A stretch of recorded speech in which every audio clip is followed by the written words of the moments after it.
Taking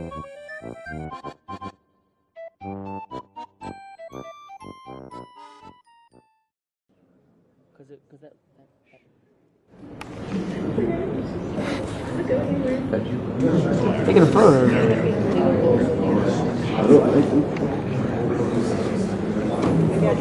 I think we're good for it. I'm going to call it the world's largest StreetPass gathering right now. We can do that, can't we? Yeah, we can do that. All right. Okay, Germany, balls in your court. Before we get going, I am legally obligated to read the following. Please note the locations of the emergency exits. Point to the egress doors with the lit exit signs. In the event of a fire alarm or other emergency, please calmly exit to the public concourse. Emergency exit stairs and exit doors to the outside are located along the public concourse. For your safety, please follow the directions of uniformed public safety officers or convention center staff wearing orange safety vests marked MCCA Evacuation Captain. So I guess you ignore enforcers at that point, I don't know. You have a good speaking voice. Thank you. Yeah, thank you for going. That'll be all. You've got your StreetPass hits. You've got the PAX. Welcome. My name is Joshua Lynsen. I am the founder of StreetPass Network and StreetPass DC. StreetPass DC was the first one, and it just kind of blossomed from there, much to my surprise. Before I get going, I just want to give a very kind shout out to Nintendo for providing the AR card packs that are now in your hands. They are very generous in their support of StreetPass Network and various. So when you go down and see the booth after the show, please thank them for all that they do to support us. I'd appreciate it. In addition, there might be opportunities to walk out here with some other swag, so be mindful. Q&A questions at the end, that's a pretty good opportunity to actually walk out of here with something cool, so stick around.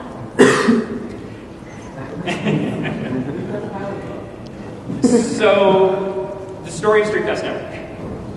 Here it is in a nutshell. I traveled to Japan about 2 years ago, and this was when Dragon Quest IX was still kind of tailing out. But I took it with me, and I was like, I'll just see if I can get some tags over there. I never got anything in the US. I live in DC, and never once got a tag. So I was like, well, I'll walk through Tokyo, see if I can get something. I came back home with 50, 60 tags out of Dragon Quest IX. And that, to me, showed the community potential that can come out of something like this. Tag mode, if you knew in Dragon Quest IX, was cool if you had all these conditions met. You had to have the game in the system, you had to have the system turned on, you had to have the system in sleep mode, you had to run into someone who had all those other conditions met. They fixed all that with StreetPass, so you don't have to have all those games in the system now. You can just wander around freely and collect up to 12 different games worth of StreetPass hits. It's a much more beautiful implementation of the system. And that was really what facilitated the process of StreetPass groups. I started the one in DC on a lark simply because I wanted to finish out all the puzzles.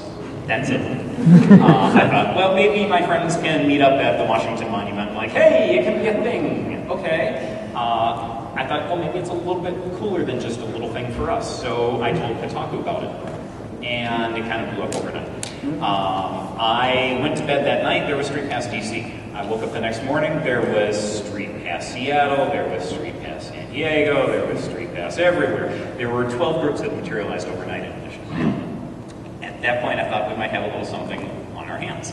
And in fact, we did. Fast forward to today, and you now have 140 StreetPass groups across the world. We're represented North America, South America, North Dakota, oddly not represented. That's your homework. That's your homework. Whoever's here from North Dakota, make it happen. Asia, Europe, Australia. Africa was in for a while. They kind of petered out. So, again, balls in your court, Africa.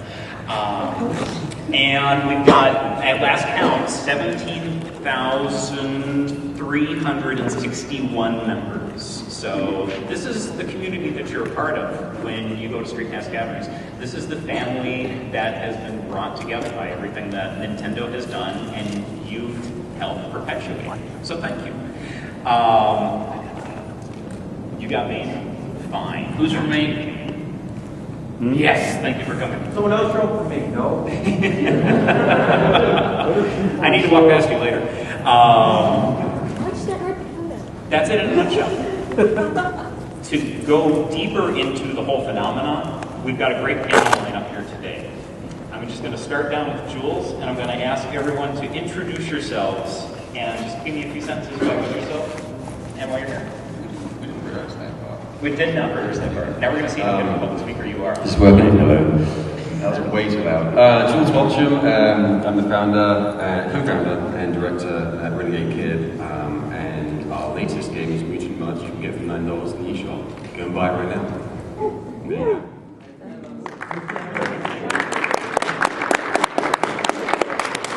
Unfortunately, I haven't made any games yet. I'm Jordan White. I'm the founder and event organizer of StreetPass in New York City. We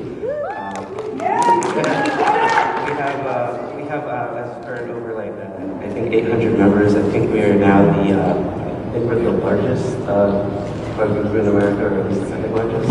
In the States, yes. In the States. Mexico is still ahead. Yeah. And basically my job overall at the StreetPass network is to help out other StreetPass groups and make sure that the coffee in the coffee pot is still hot.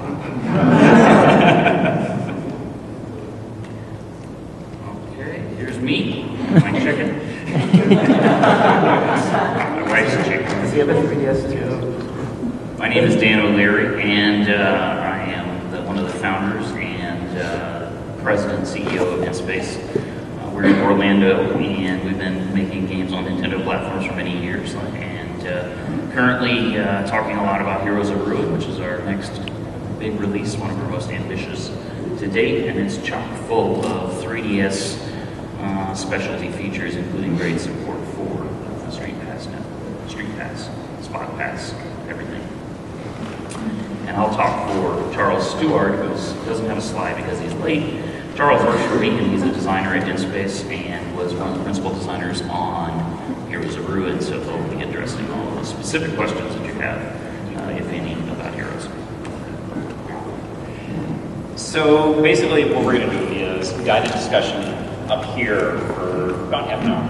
And this will just, again, give you a better idea of what's developed as part of the community and what's resulted because of all those communities around the world.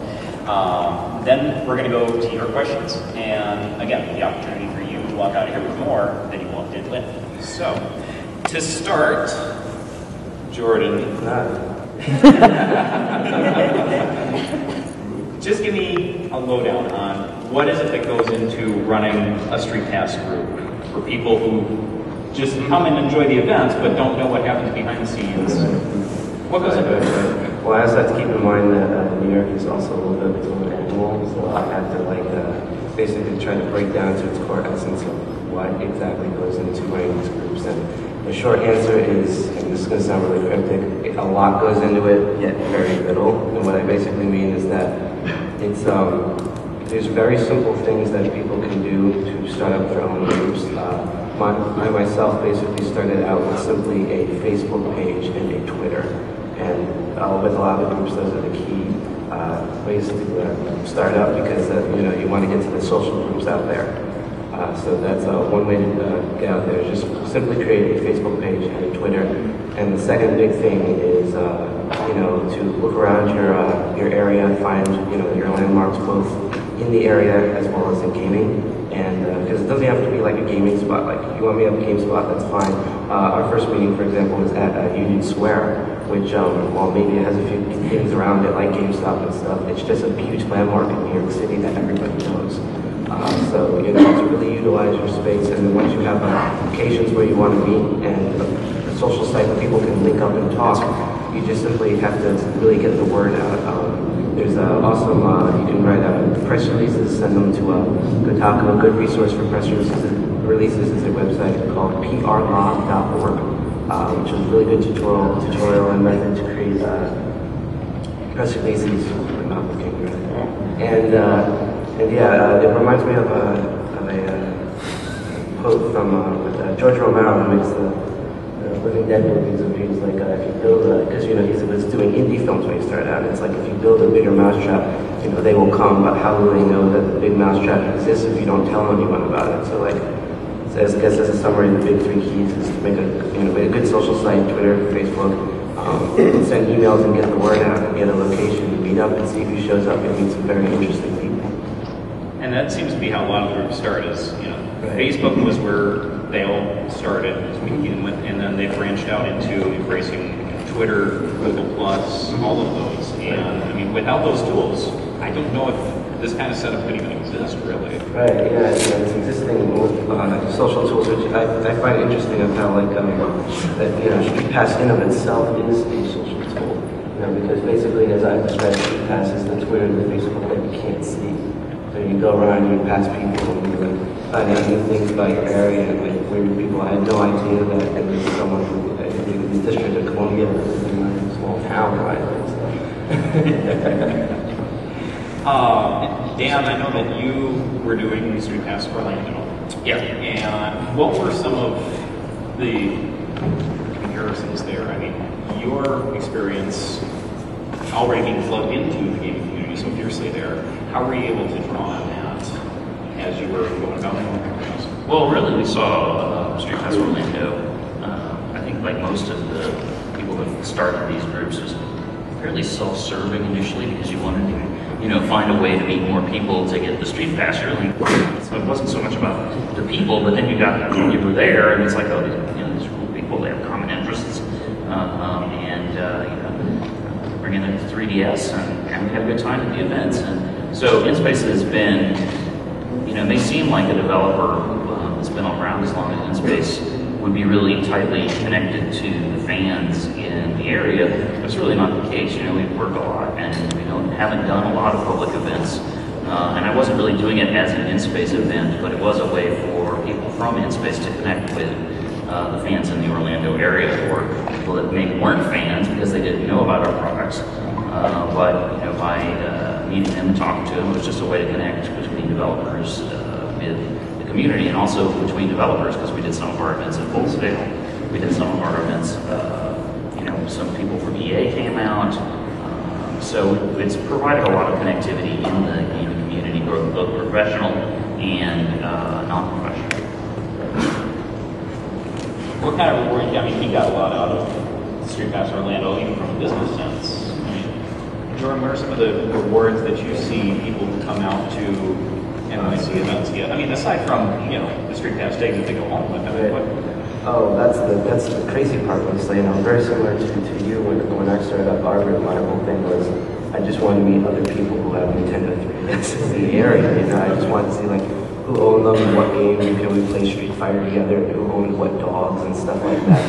And what I didn't expect was to meet so many fascinating people, and I've literally now developed like these amazing friendships with a bunch of people, including people who now directly help me out with their own meetings, such as Peter Ortiz and Leroy Sylvia, who normally does all of video stuff, video editing. So you meet at these groups, when you take away these like amazing, fascinating people who will not just they will eventually become your friends. and sometimes you also take away cool stuff. One of the things that I constantly have to say is that I want to give a huge shout out once again to Nintendo, because what shocked me is when I started up a group, Nintendo found our Twitter, they found that out, and they immediately like, can we retweet your stuff?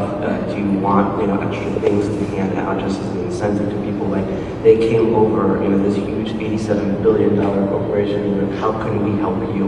Like we love what you do, we support what you do, and we really want to support the fans. How can we help you out? And I think with such a large company, really getting down to that community level is actually amazing. I've never seen that before.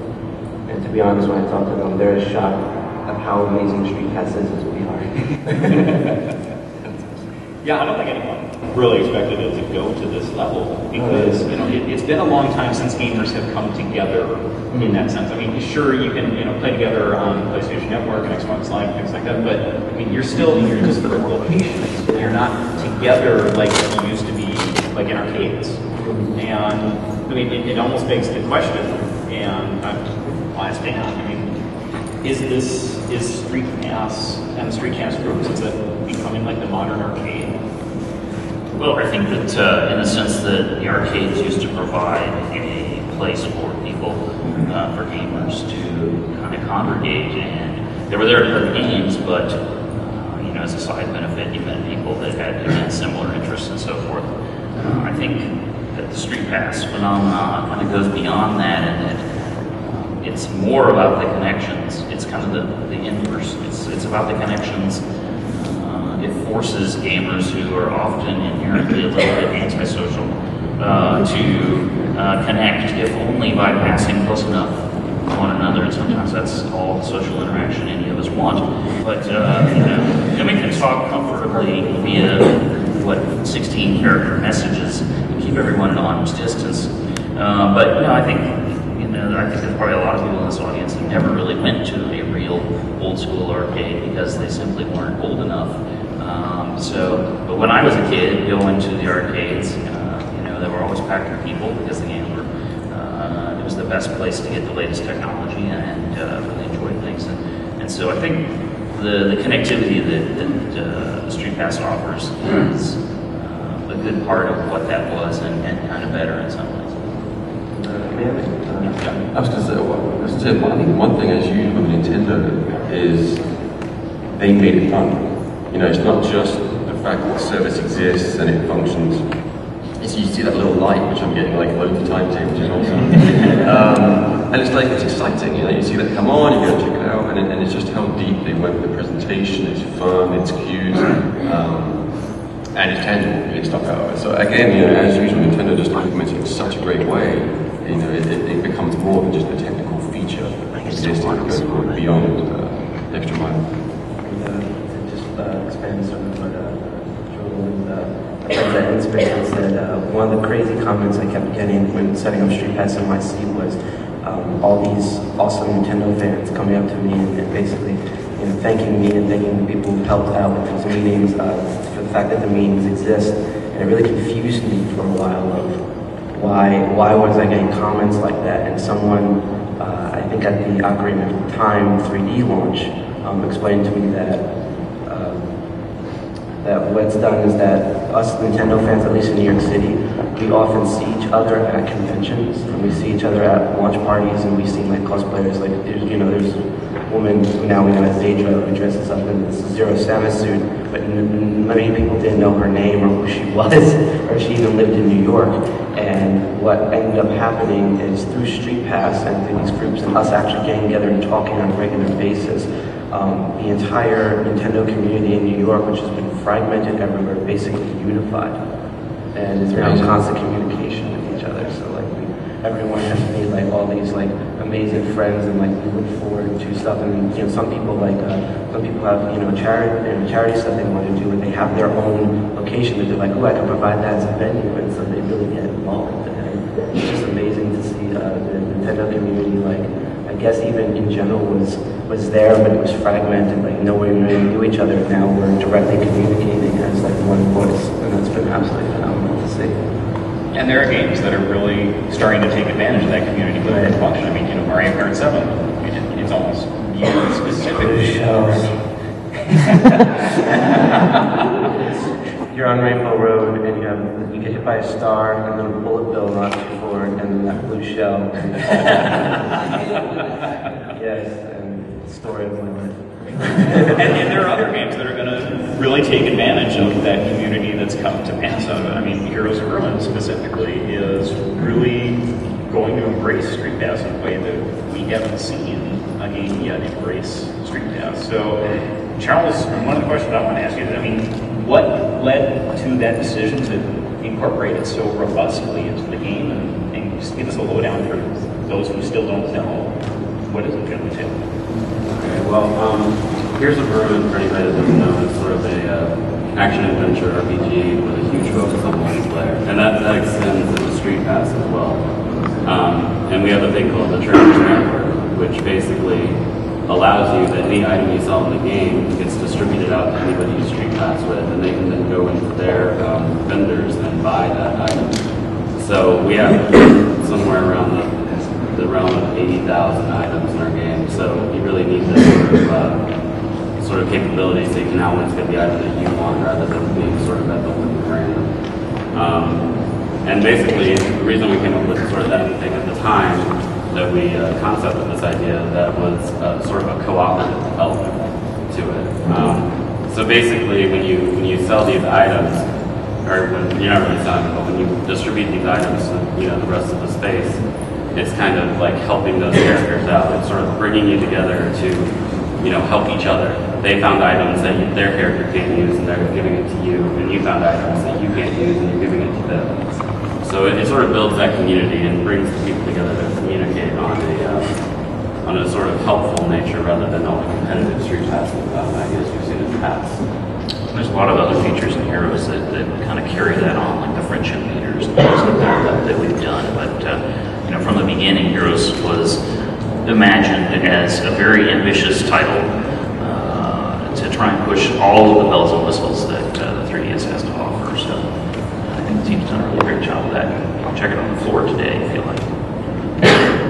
And I know in an environment like this, PAX, you can collect 10 me characters and then you have to clear it out. That's great. A little frustrating, but it's great. But if sure, get ahead of me again. Great. It never ends. It never does end. And then you got something like Kid Icarus where you can collect 50. You've got something like, it varies from game to game. Has there been any decision yet as to how many StreetPass takes you can collect in Heroes? I don't think we have sort of an explicit limit. I think it's more based on the items themselves. Obviously, you can't just store an infinite amount of items in your StreetPass data, so we sort of prioritize those by the quality of the item, how good it is. We drop the sort of common items off your StreetPass much more quickly than we do, say, something that's really epic in quality. And so we kind of went on that. There's not necessarily a hard limit of the number of people that you can StreetPass with, but there is sort of a limit on the number of items you can collect in your shop. If I can add something just to inform you guys at N-Space, one of the cool things I think in terms of a company that I can imagine, because I've done this with Nintendo, is StreetPass Group is also a great way to find out exactly the type of buzz and what fans are thinking of. Like I remember when I told Nintendo that right after Super Mario 3D Land, the game that people really wanted was Tetris Access, and that was even on their radar as something to promote. And so they really kicked into high gear at the last minute to attempt to promote it because they just couldn't believe the response. And I've always noticed this pattern in StreetPass where all the games that people are really addicted to, at least within our group, are games where you trade stuff, and it's very stat oriented, and you're like, ooh, I just want to get that better weapon or that better item, trying to get like an edge in order to get in. And I just want to inform you guys that after doing a poll, I believe you guys came right. Heroes of Ruin, the game you're making, came right behind in popularity to Kingdom Hearts 3D. So in our group, basically, when people are thinking what's the next game they want to get, at least immediately, is Heroes of Ruin. So we're all excited. Nice. And I hope you guys are excited too. And if you're not, they have the demo in the booth. And I played at New York Comic Con. That demo was awesome, but this one's really awesome. Shooting down spiders. I hate spiders. And not all games have StreetPass. All maybe arguably should, but not all games do. Jools, why not? Yeah, it would. And all games do. Yeah. Why can't we trade water sprites? What's going on? No, it's tricky. I think it's a combination of things. I mean, it's a relatively new feature. It takes a long time to make games. So even though 3DS is now 1 year old, congratulations, 3DS. It's tough. I think it comes down. Unfortunately, the boring stuff is it comes down to money and time. It takes extra time and money to add those features, and if the StreetPass stuff isn't integral to your game, like actual game design, it's hard to justify that. You could spend another month or 3 getting it in the game. So it's yes, unfortunately that's the boring business kind of reason for it, but that's the reality. I think, me personally, actually, funnily enough, because of this panel, made me really start thinking about the StreetPass stuff more than I had, because I'm busy doing stuff and stuff. The more you dig into it, the more you realize, wow, it can really unlock a game and give it major legs beyond your first, experience with the game. So it's definitely something I'm looking more to myself, and hopefully other companies are now beginning to learn more about it with Super Mario 3 Land, Heroes of Ruin, and I think that's what it's going to take, is to see, okay, I can get it, I can do this. Yeah. So now that you get it, you're seeing the light for StreetPass. If you had the ability, jump into the DeLorean and go back. Right. If you could add something to Mutant Mudds for StreetPass, any thought? Yeah, no, it'd be awesome. Like I say, because we're doing this, I mean, think about it, and it's like pretty cool. Yeah, I think we had a lot actually. So for those of you who don't know, Mutant Mudds is a 2D side-scrolling platform game on the eShop, and you run through it and collect things and collect awards right at the end. Very fun. And something that I was thinking would be really nice to add to the game is just the whole StreetPass layer, basically, where getting StreetPass, connections could not only unlock, a certain power-up, which is maybe unique to StreetPass, which would be really cool. Like literally, that's the only way you can get it. And the way Mutant Mudds works, the majority of the secret levels, you have to get a power-up to access those levels. So having a power-up, which is a StreetPass power-up, then unlock, then that's the way you get to these other secret levels, would be awesome, so that's literally the only way you can get there. And I think beyond that, I personally like that stuff. I like a tangible thing where it's great, there's a bunch of StreetPass stuff, and now I get more stuff in my game, that's awesome. And you don't have to pay for that stuff. And I think another really cool aspect of it is the competitive stuff. So you can have ghost data, which would just be cool. I mean, seeing someone else play and you're trying to beat them or get ahead, that's just cool. So adding ghost data would be cool. And obviously the time trial, how quickly did they get there, and stuff like that.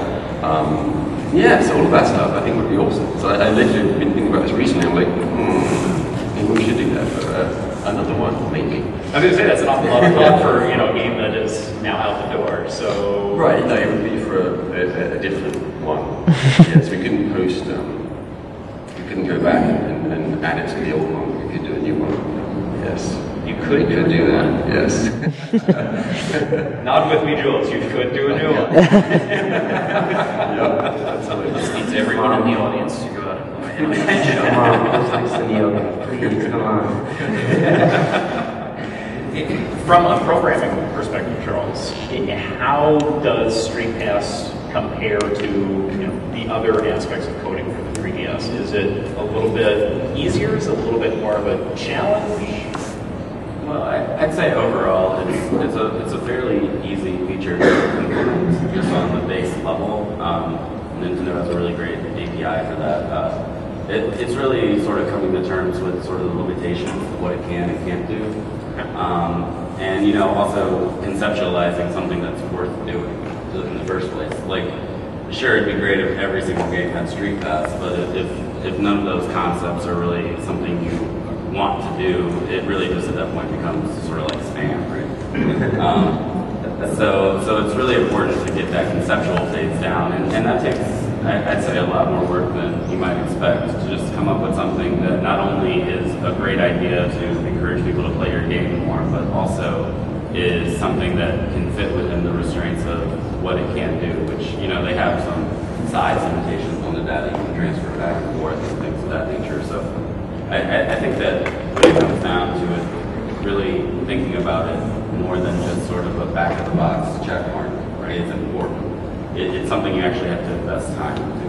Yeah, I think that's important. I think we'll see a lot more growth in StreetPass as the games that come out that support it do so in a more meaningful manner. A lot of the games that were early releases, if they did support StreetPass, did so kind of as an afterthought and didn't really make it very integral to the product. So I think to Jools' credit, making games is always about picking quantity over quality, or the feature set over you have to choose your battles, and so unless you are going to implement it in a way that's worth playing, as Charles said, I'd rather get on to it. And I think we'll see more and more games come out this year and in the future that really take StreetPass to the full extent and do some really clever and innovative things with it. So we're looking forward to what Jools does with the mods too. No pressure. That is not a release announcement or a nails. Gonna be in trouble now. I was going to say release announcement. Bomb monkey. If I could get that, as someone who runs one of the largest StreetPass groups, I could definitely say that to our members, that's exciting news to hear. Developer really considering how StreetPass is integral to the main gameplay and how it completely changes that. And we see more in the future that we constantly have ideas of our own, like a simple one. Jools, basically, most customers will keep getting, especially for me as a fan of the game Wrecking Crew. And yes, it is level editor to make levels and trade them. Like, I don't know what the size cap data is for StreetPass transmission data, but like even little tiny things like that, we have development tools to add levels, and not just put that in there. That would be something that in a game I could imagine. So like nobody is just on that because that's what everyone was asking for. How well it did for Fishman. I mean, that's not obviously StreetPass, it's QR codes and so on, but the fact that it has a little level to it is just awesome.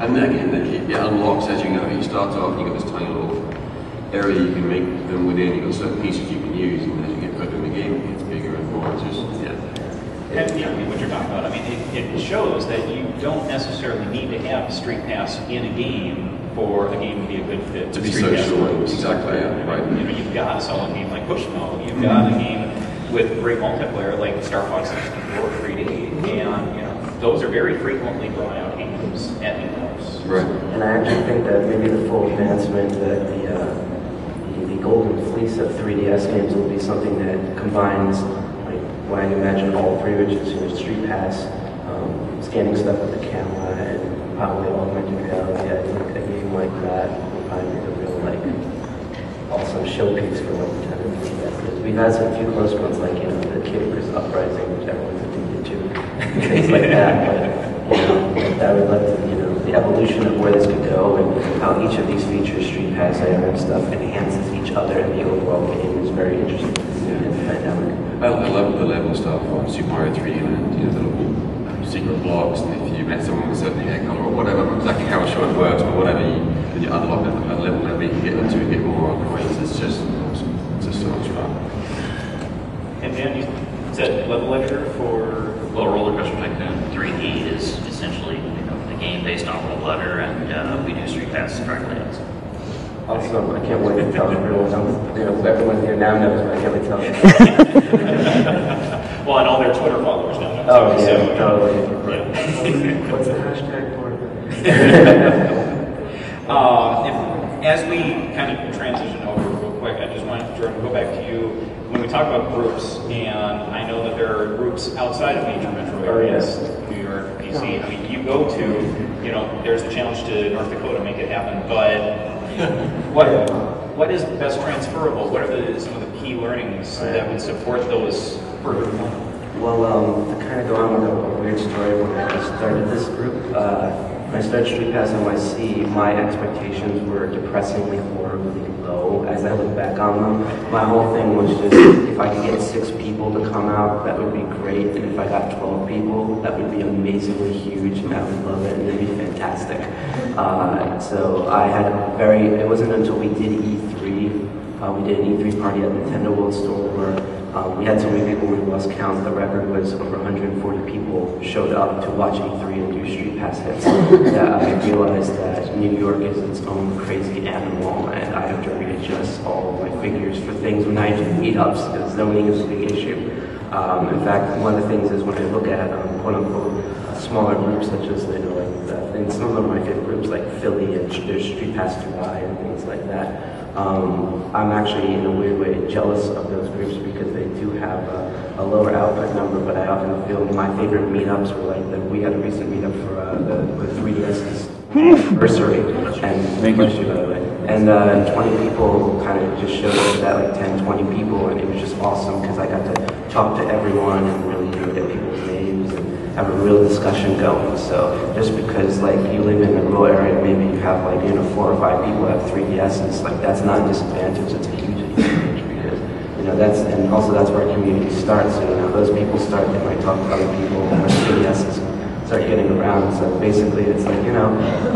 out there, and when you make a StreetPass group, this is not something to be like, oh, I'm going to be famous or something. This is you're out there because you want to meet people, and you want to help people meet other people that have similar interests, which is the 3DS and games and just loving video games. And I think just trying to go into that once again, having a Twitter, just keeping everybody updated, and just start doing meetings and just see what goes with it. Yeah. I think that's like the most basic thing. And every single successful StreetPass group that I've seen, from Philly to DC to Germany to, I think they had one in Ireland for a while. Princeton, I never forget our neighbors. Princeton is actually, I've been through those, pretty awesome, I would say. Awesome food too. But they actually, I'm sorry, I'm rambling. But no, the key to everyone's success is that they simply just, it's like, try it. Let's see how many people we can get. Let's see who shows up, because you never know. I don't want to ramble too long because I could give examples of awesome and crazy people I've met. But what do you find the average age range is? Is it like really big? That's the shocking thing, because like the biggest stereotype that Nintendo gamers often get is, oh, they're 5 years old, who cares? And when we did, after 6 months, we spit out the metric data just for Facebook, and the data was that I think it was 77% of everyone in our group was between the ages of 18 to 26.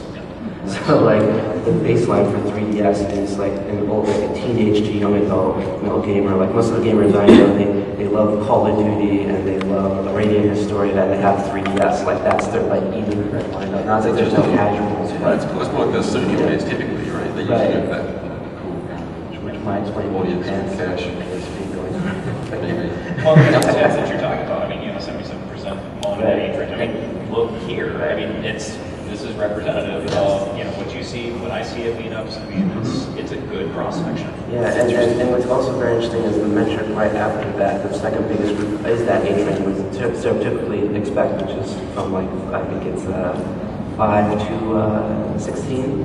And what I find very interesting with that data is I often get a lot of people who are fathers and mothers, and they bring their kids. And I actually one time met a family, mother and father, and their 3 kids. They all had Nintendo 3DSs with the same games. We're constantly playing multiplayer with each other. So it's just fascinating to see the whole family unit, whole family gaming unit, which I never thought I would see growing up. That is very cool. Very cool. I'll just throw one last question to Dan and Jools, and then we'll make it your guys' show from here on out. And there's a scary guy in the back. Wow, okay. I don't know if that's Skeletor or what that is, but the gas mask guy. It's, Sony ninjas are here. What do you know that I don't know? Okay, so anyway, last question for Jools and Dan is, there was something that struck me that Watsham said a few months back, the CEO of Nintendo Japan, that he said, going forward, he sees StreetPass as important as 3D graphics to the future success of the 3D system. Is that something that you agree with? And what really strikes you about that? Well, I think in Japan that's probably very true. There's a very different culture over there. I haven't been over there, I don't know much about Japan. From what I gather, the audience there's way more into it, more sociable about gaming. Maybe I'm not sure exactly what it is, but yeah, so I can definitely see in Japan it's definitely more of a priority. I hope in the US, it's thinking on growing, but that's cool, that's fascinating. I think Nintendo's always about, from the very beginning, right, the NES, Entertainment System is called Famicom in Japan, family, computer. It's all about families all getting together. It's always been there's been people together on the games. So I can totally see that. That's awesome. It's great. Yeah, I think that I think he probably underestimates it, if anything. Definitely, Japan is kind of a ripe market for StreetPass, just because of the population density and the fact that everybody rides the trains, and you're sitting there doing something, and a lot of people are playing 3DS, and they're in the car next to you. So we've all heard the explanations of why this could only work in Japan, and yet here's almost 200 people that are interested enough to come to spend an hour of their Saturday morning when they could be out there playing the latest games to learn more about it, to get some tags. So obviously it works outside of Japan. I think 3D on the 3DS is amazingly well implemented. It gives you that amazing, oh, I gotta try that kind of moment. But once you, and it actually sustains, I think, a lot of people that initially thought that they would only have 3D on for a while, or maybe would never use it even now, a year after launch. But I think the deeper, Nintendo's always about gameplay ultimately, and the long-term benefit of StreetPass is that once it's better integrated in most products, then it provides another layer of connection beyond the synchronous or asynchronous multiplayer. It creates a whole other kind of dynamic amongst players that's not a multiplayer game, but it's a new kind of multiplayer experience. It's like a social gaming experience without it being, a Facebook or that kind of thing. So I think that the networking factors alone, you can talk about networking factors in marketing and so forth, and how once people start talking about something, then that gets other people to buy it. So I think in that respect, developers have a good reason to really implement StreetPass in fun and interesting ways that are well integrated in their products, because it will get people to talk about them. And so, I think that it has bigger potential upside over the next couple of years than the 3D. But I think they're both great features. I love the 3DS. I think everybody was really hard on it at launch because, frankly, I think that a lot of publishers overestimated. They expected the 3DS to pull them out of some really tough years, and in fact, even if you look at the launch of the DS, the slow curve initially is very similar to what we're seeing on 3DS, and now 3DS is selling like gangbusters. So I think it's going to be a great platform. It's going to last long, and I think there's so many cool features on it that we're just beginning to really tap into what it has to offer. So. As just a simple, quick, interesting summary, I've been getting a lot of descriptions from people over many months of what StreetPass is, and one of the cool descriptions, even though it's not an exact description, is it's sort of an inverse Xbox Live. And when you look at the Xbox Live community, there is a communication, but it's entirely based on online forums. It's like, what's your gamer tag? And they post and they link up and they talk online. And I feel that, and many of us feel that StreetPass is in the reverse, where there's no online element, but there is a local element. And you see it all the time when people are doing the audience. You're looking through and it's like, who's Dan? Who's wearing the Pikmin hat that's blue? And it's like, I'm Dan. And you start actually physically, talking and trading friend codes and games. And it's very interesting to see like a reverse way of that sort of idea of online community, but like brought out into a local augmented reality type level. And speaking of augmented reality, Segway. So, This is where I've we got drive. this, and these are not mine. These are yours. So here's how you can get them. Ask a question. Queue up.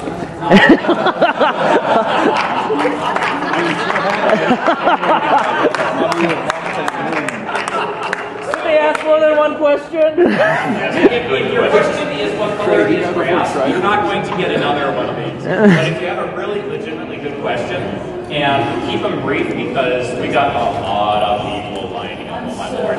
Okay. But yeah. Don't keep preferences, you can't keep. And let's go. First off, I can't believe I beat Triforce for number one. And secondly, what's the weirdest, oddest, or strange place you've ever got a StreetPass at? Oh my god, I just talked about that question would happen. This is honestly the weirdest thing. Here's a big shocker about me. I actually live in New Jersey. I live about like 2 or 4 miles away, but to get to New York only takes like 20 minutes. So I've been next to New York and been commuting in New York City since I was 5. So that's my whole thing. I love New York. Town's boring to be frank. But I'm in New Jersey, and so I'm on a 3rd floor apartment way up, and I live near the Newark airport. And one day I woke up and went to get my 3DS out of the charger, and the light was going green. And I was like, how the heck did I get a pass? Because I'm all the way up here. The range, you can't reach a car down there. And I realized when I looked at the time of the pass that a plane flew really low overhead. You could like read the side American Airlines, and I was like, no freaking way. I looked into it. It was someone from it was from, I think it was from Trinidad or something like that. I was like, this, wow, I got a street pass from a plane in, like, sitting on my butt in my own home, and a plane just in street pass. He's a really good Mario Kart player. Yeah, you're supposed to turn that off on flight, but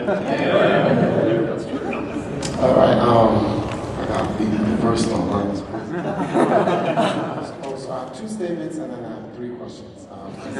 we don't get 3 PAX. But okay, the first statement is that the 3DS, because it's just going off what Jordan was saying, the 3DS and how Nintendo first formed it as a family computer with Famicom has now, you know, because of whole logo and online community being pulled together, it's more like a family community now. So it actually brings together like the online elements of gathering people, but then from a local community perspective, which is the future of gaming. Well, it's always been like that for Nintendo, but the 3DS has given Nintendo a platform to actually be able to execute what their vision has been about. So long live Nintendo on that one. You guys. Now, are you done with your game, or is it still in development? Is it demo? Well, it's for all effective purposes done, yeah. Oh, it's all done? We're in submission. Oh, you're in a submission. Yeah, submission process. If there's any way, could you make a power glove with +10? I'd love to use space guys for an idea for just in general of StreetPass when your game comes out. I hope that's a yes, technically feasible, because that would be really cool. It might be like one of the new like meta things to do, so I can try that. If you do that, you can use my me, I don't care. I just want to collect the power glove myself on the game, so. Yeah, we'll have to see maybe the sequel with a power glove. Okay. I think that would be a really popular item for sure. I'm going to hold you to that because I'm going to copy and get the first one. So We get bounced about legal clearance. Everything in the game has to be cleared by legal for the trademark and so forth. So, And lawyers ruin everything. It was like old, they tell me, so patent ran out a long time that's ago. older than half of the audience here. So the statement on that one was, and then my final question, but the statement on that one is that the way you guys described them, Heroes of Ruin, it's literally going to be a portable Diablo, which means you guys are straight. It's that game for us, it's instantaneous. It's Diablo combined with Gauntlet with sprinkled on with absolutely awesome. Like that's my first I'm not sucking up. That's why like all of us in New York are really hyped over for it, because like we're already doing weapons and Kid Icarus and trying to one up each other. Like one of my own numbers has like *6 range and melee on an angel bow that I think is like 320. And so like that's the type of people who are like, oh, I have to tweak everything. So when they heard that, they're like, 8,000 weapons, I'll try to collect them all. Yeah, I have all the Yu-Gi-Oh! Pokemon cards, I just spent $1 billion on that. Let's go. I'm sorry guys, okay, so this is my last one, this is real quick. So my question to this is for you in terms of the StreetPass community, in terms of ideas to make it bigger. Outside of, well, you're from DC, so I'm sure somewhere you're planning a big 3DS walk in front of Watsham. But you guys ever thought about like doing and using like Twitch TV or streams to create StreetPass content like online to further give information and connect the entire world that way, where that there's like a particular show that they can watch or different shows for each of the community leaders? Which I have to talk to you about, John, because well, yeah, that's questions for you. There are things that we're looking at to broaden the community and bring the community more together in a tight-knit fashion. And one of the things that you'll see, hopefully within the next couple of weeks, is actually a cartoon series from the guy who has been doing the artwork that you see scrolling up for the logo for StreetPass Network. And so he's got a very interesting crossover idea for how to bring a storyline together that weaves many of the StreetPass groups together. So we'll be testing the waters with that to see what kind of interest there is for that unified presentation and going from there. Okay, thank you.